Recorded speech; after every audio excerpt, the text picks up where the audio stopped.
This Family Life News podcast is made possible by the support of listeners like you.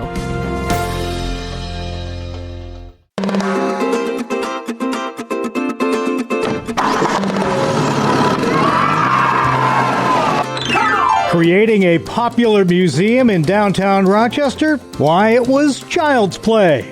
Welcome to Family Life Staycations, a summertime feature where we highlight great places to visit around the Family Life listening area. I'm Mark Webster, and this week we're off to the Strong National Museum of Play in Rochester, New York.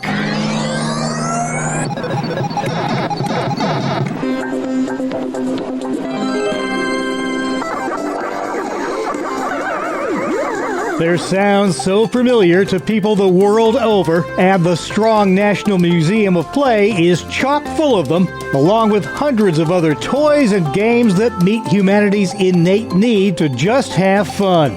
Sara Poe is the Senior Vice President for Marketing and Guest Experiences, and says Strong started out as something quite different. The Strong National Museum of Play, we're lucky enough actually to have an amazing benefactor, Margaret Woodbury Strong, who was an incredible collector of many things, and she chartered what was to become a museum of fascination.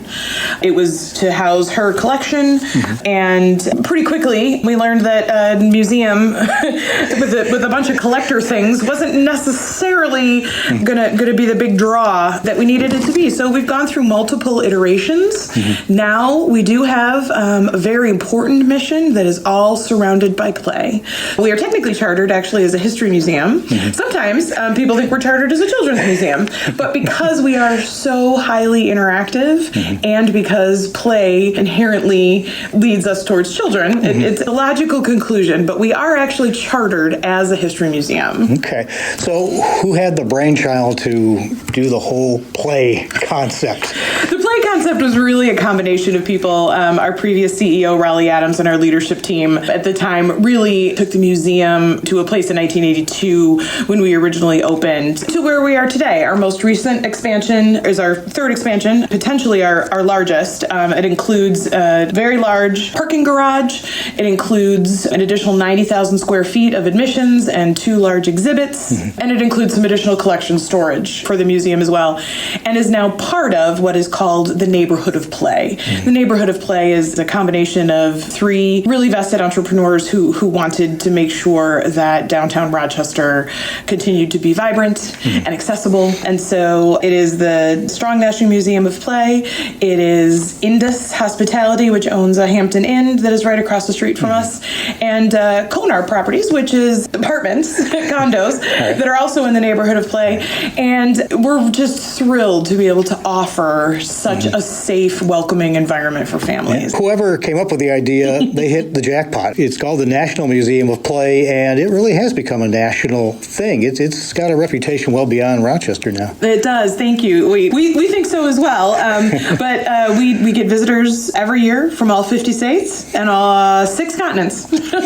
So this year, we will be over 700,000 visitors a year. We will probably encroach 750,000 visitors. So we are definitely growing, and we are working to appeal to as many families and individuals as we can. Play is for everyone, really. Yeah, that's the beautiful thing about it. Play, I guess, means different things to different age groups. Let's go down to a little virtual tour as somebody walks in here. It's a big place. Some of the highlights, the things that they're going to be able to see and do as they walk through the doors. There's a lot of staples that have been here, and you'll find them still here, right? We still have our incredible Sesame Street exhibit where you can have your picture taken on the stairs of Sesame Street, and that's iconic to us. Many, many people remember that from their youth, bringing their kids. Now they're bringing their grandkids. Sesame Street is iconic. Our Wegmans exhibit, our miniature grocery store.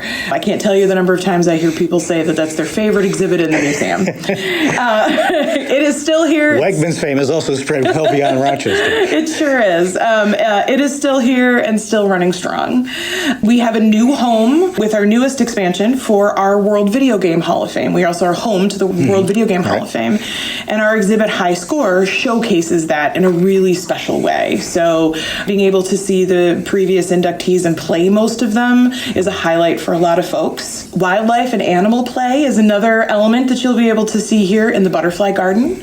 That is always a highlight of visitors. And also part of our newest expansion is our Hasbro Game Park. And that's an outdoor exhibit focused on outdoor play, but it all has a theme of different Hasbro games. So in there, you're going to find a gigantic Scotty dog from the Monopoly board. You're going to have a spinner from the game of life. You're going to be able to play a virtual game of Trivial Pursuit as you walk around. So being able to bring that outdoor element to the Play Museum has been really special too. I saw some Lego stuff too. That certainly is a hot commodity these days. Always. Lego continues to be popular with adults and children alike. There are many adults now that spend quite a long time putting together Legos. Oh, yeah, I'm among them. It's just a very relaxing. Absolutely. I grew up with it, and it's still got an appeal. Absolutely. So let's talk a bit more about the video games. I know that you mentioned before that's a huge part of the draw. Even though the games have morphed over the years to maybe something a little different than what we grew up with, there's still a universal appeal to all of them. There really is. And our two newest exhibits that are part of our most recent expansion, High Score, which I mentioned that is home to our World Video Game Hall of Fame, is one of those. The other exhibit is Level Up. And in Level Up, you actually get to become a character in a video game. So when you walk into the exhibit, you're given a free RFID bracelet. You get to create your own caricature, and you get to walk around and experience physically a lot of the fun elements of different video games as you go through the exhibit. Kids love it. Adults love it. It's very unique. There's nothing like it anywhere else. So that's been a real draw for us as well. And in between Level Up and High Score, you will be treated to the world's largest Donkey Kong game. And it is truly the world's largest. And it is playable. And it runs on the original Donkey Kong chip. Wow. Yeah, I remember playing that many moons ago. Any other parts of the museum that pop into your head? Recently, just before we opened our expansion, we also added an element of play in our high ropes course. So we now have a 2-level high ropes course and one for tiny folks too that don't meet the height requirement, but that still want to experience something like that. You're fully harnessed in. It's absolutely safe, but very popular with guests, especially for kids that need to burn off a little bit of energy. That one's pretty fun as well. Around every corner here, you're going to find something special and something different. You're going to enjoy watching your kids play, and you're also going to enjoy, as an adult, the nostalgia of looking back at how you played and how your parents played. I know some of the entries into the Toy Hall of Fame are as simple as, I think, a ball, a stick. Same. I mean, things that were among anybody's first toys, and then goes right up to Call of Duty and you name it. So it's just amazing, the universal appeal and the variety, the breadth of play that's in the world. And we truly do believe that play is for everyone, right? We call it a cradle-to-grave activity, which can sound sort of morbid, but not meaning that, right? It's just how you play changes as you go through your life. But it is valuable, it is educational, and it's a necessity. Who doesn't like it? Right. This day and age, we all need a little bit more play. Some museums, specialize in this topic that maybe not everybody loves, but who doesn't love to play? It's true. You're not wrong. Details, admission, hours, website. So always check our website before you come, museumofplay.org. We have a calendar on there for the daily activities that might be going on, especially during the summer. We have a lot of individual daytime activities that happen at different hours, so be sure to check that out. It's $25 a person if you're 2 and over to enter.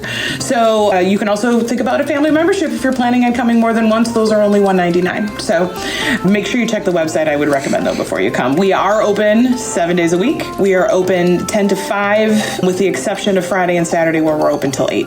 That's Sara Poe, Senior Vice President for Marketing and Guest Experiences for the Strong National Museum of Play in downtown Rochester, New York. Learn all about it at museumofplay.org. And this has been Family Life Staycations, a weekly summertime feature highlighting great places to visit around the Family Life listening area. Please join us again next time as we hit the road again for another Family Life Staycation.